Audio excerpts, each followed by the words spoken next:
Guys, good morning, no? Nakalimutan ko pala mag-video pala sana ako doon. No, doon pa lang sana nag-video na ako pero ngayon ko lang naalala eh. So, yan. Naglalakad tayo guys, no?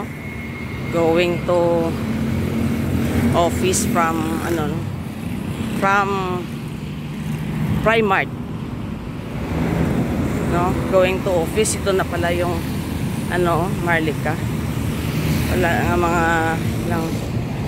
Oh wow, may ano pala dito. Ito yung uminom ng buko dyan.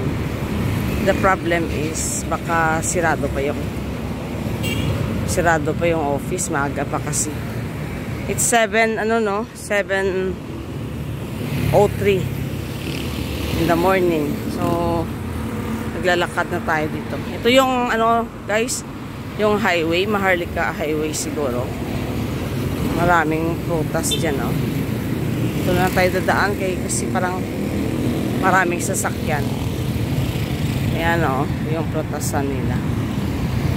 Pero purong malalaki lang yung binibinta. Apitong merchandising. Ayan.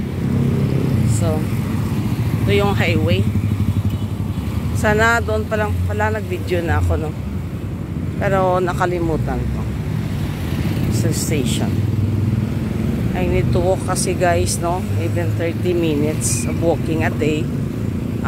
Since na yung kung saan tayo ngayon yung location natin, no? Kung tayo nakatira, mas malapit dito sa office. So pwede tayong maglakad pala pag morning galing ng Primark.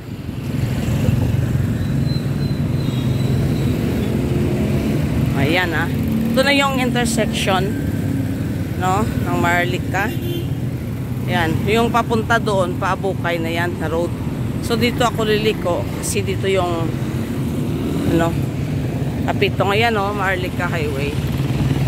Ayan. So dito tayo sa papunta liko. Kasi ito yung apitong road. Malapit na nga ako pala sa office, oh. Yung lang 20 minutes of walking. Ito may karinderya, anong ulam dyan? Magtanong muna tayo guys. Yan na yung office dyan, no?